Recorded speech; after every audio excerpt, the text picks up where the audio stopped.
Welcome, Hornets. Thank you for joining me today. Today we're going to be working on sketching polar functions, specifically those with rose curves.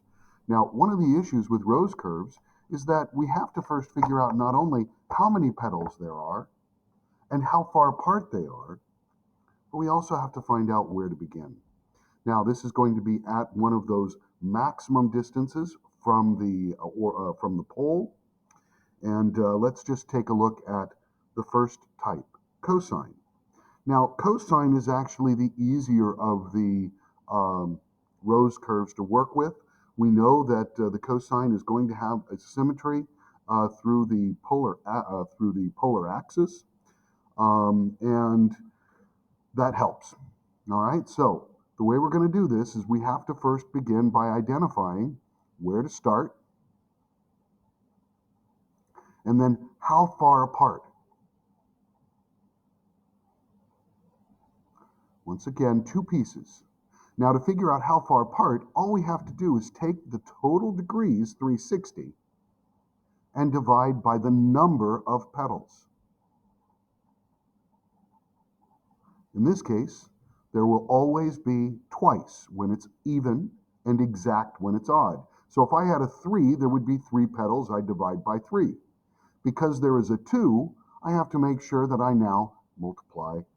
2 times 2 gives me 4, and I'm therefore looking at, for this problem, the apart will end up being 90 degrees. Once again, that's 360 divided by 4 petals. Now, where to begin is, when am I going to get a 3 from this specific r, or for this specific 2 theta? Now, that means that I'm going to work with my cosine. Now, I know that cosine of 0 pi is going to give me a 1, because 0 times any coefficient is 0, and the cosine of 0 is 1, and 1 times 3 makes 3. So that's one of the reasons why cosine is the easiest function to work with. Because if I am starting at 0 pi every single time, I'm sitting at the length on the polar axis. So right here, I'm just going to identify 3, 1, 2, and 3. And right there is my maximum. Now, because I'm dealing with 90 degrees, I know that I'm going to be going up along the theta equals pi over 2 axis, and I want to go up 3, and then I'm going to go down 3, same concepts, all the way around, and over 3 here. So you'll now notice I have 3 points equidistant from the pole. Now, we're going to be crossing that the origin over and over and over again.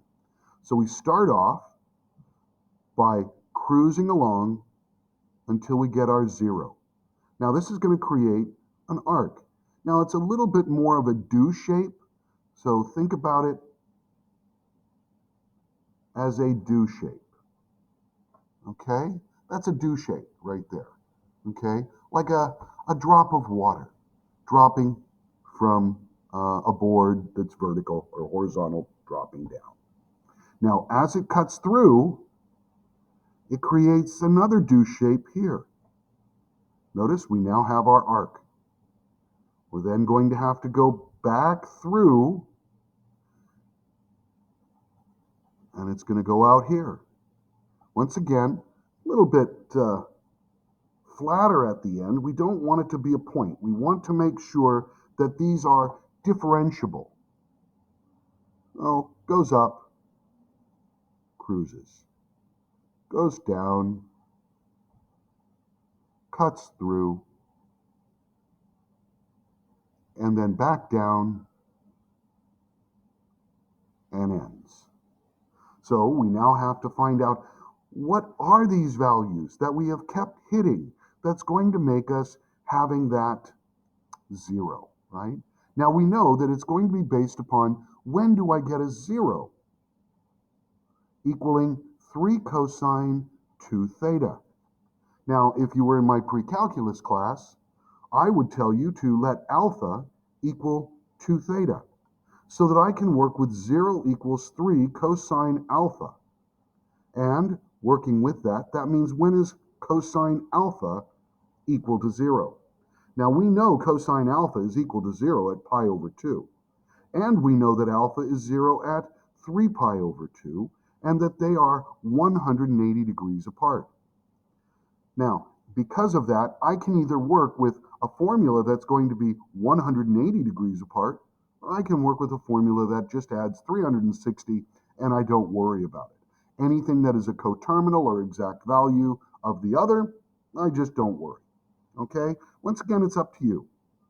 So I'm going to start off with taking alpha equals pi over 2 plus and let's just go ahead and call it 90 degrees since we are in degree mode here. 90 degrees plus 360 degrees, or if you prefer, I suppose we could do pi over 2 plus 2 pi. And we want to make sure that we add k. Okay, so we got two options. Now I'm going to plug back the 2 theta equals pi over 2 plus 2 pi k, and I'm now going to divide by 2.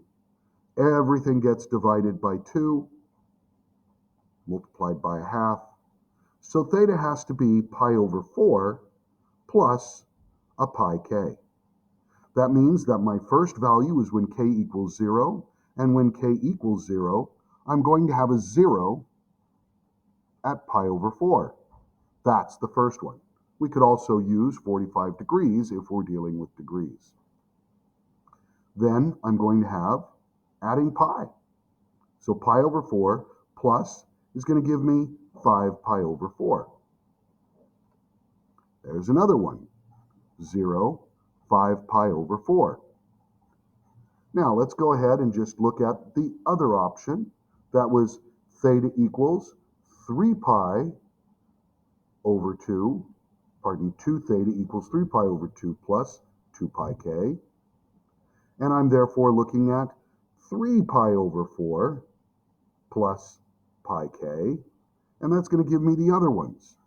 0, let's put it right in here, 3 pi over 4. And then I'm going to have 7 pi over 4. As for these outer edges, we're going to have our first one. So keep in mind that now we're talking about getting our length of 1, or in this case 3. So 3 equals cosine of, let's do the 1, since I'm going to try to clean this up. And let's do 1 equals the 2 theta. That means that I'm looking at cosine being 0 pi plus 2 pi k. And that's going to give me between, once again, they're going to be off by 90 degrees, which will allow me to have the periods of pi over 2. And when I divide by 2, I should end up getting the first one at 3 is 0 pi. The next one is going to be down here, and I'm looking at 3 on this one. And in here, I'm going to have that pi over 2, I believe. And that's because when I have that pi over 2, you'll notice when I plug it into 2 theta, I'm going to end up having a pi. That would give me the negative. That would reflect. And so I'm just going to kind of go all the way around with that pi over 2, then pi, and then 3 pi over 2, and each time it's going to just cancel. All right, so let's just go ahead, and I'm going to want to find the coterminals. All right, because of the way these work, I can go ahead and just find one of my 4 special representations. And so I don't want to make life too difficult. And since I don't want to make life too difficult, I'm going to say that this is at pi over 2, so that I can then get 0 pi. And then finally, that's 3, excuse me, so I screw up. Once again, these are the maximum lengths. And then 3 at 3 pi over 2. Now I can find the other coterminals and I can work with all of that, but you'll notice if I just use these, it's easiest. and I prefer that. And we have that 0 between, and we can go ahead and we can get that coterminal. After all, if you think about it, right here at 3 pi, I'm going to get a -1, and it's actually going to go down here. So this is one of my points that I can work with. And then down here, pi, notice at that point I have 2 pi, that's 1. But down here, this is going to give me 3 pi, and that will be equivalent to that 0. And it'll reflect back over, or -1, and that'll reflect back in here. Okay? So here we have 3 points. We have the 4 points that are the 0 for the Rose curve of a cosine. Keep in mind that if we were doing a cosine of r equals 3 cosine 3 theta, I'm now going to take my 2 pi and divide by 3, or 360, and I'll get 120 degrees, and that will be how far apart they are, but I'm still going to start at the 0. So I would have it here. I'm then going to find an approximate amount going around and just divide it. So here would be a radial at 120 degrees, or 2 pi over 3. And then if I add 2 pi over 3, I'm going to be at 4 pi over 3. That's down here. And then the last one will take me back. So if I now break this up into 1, 2, 3, 1, 2, 3, 1, 2, 3. I have my first point here, my second point here, and my third point here. You'll notice as we go through the curve, I'm going to start flat, make my do shape, come through, make the do shape, curve through. Once again, try to make these things so that they are differentiable. It means they're smooth and they're not pointed. And then flat at the end. Once again, we're going to have to find out when we get our zeros. So we have the 0 equals the cosine of 3 theta. And if you go through it, we're just looking at when is the cosine of alpha going to equal 0 again. And we know that that's going to happen at pi over 2 and 3 pi over 2. Once again, now I'm just adding that 2 pi k. So 3 theta, which is my alpha, is pi over 2 plus 2 pi k. And 3 theta equals 3 pi over 2 plus 2 pi k. Now I can divide by 3, and I'm starting at pi over 6, and I'm moving 2 pi over 3 k. And same thing happening here. The 3, it's going to start at pi over 2 plus, and we have our 2 pi over 3k. So we have our 2 thetas and where they're going to occur, and then we just let k equal 0, 1, and 2, and k equaling 0, 1, and 2. Any coterminals we don't repeat, so we don't have to worry about that, and we just find out what they are. So I know that I'm going to have a 0, and the first 0 will occur at pi over 6. I know that I'm then going to just keep going. Now notice that this is going to take me through several times. And when we're talking about a Rose curve, they generally repeat twice when we have an odd number in front of the theta. Okay, I believe that the Rose curves in general will almost always have multiple rotations. Okay, so if I now put in that, I'm looking at having 4/6 adding on to the 1/6, then I have 5/6. And that's my bell. So I'm now looking at dividing by 3. I've already done that, so I have my pi over 2. Then I'm going to add 3 pi, and that's going to give me another 4 pi over 6.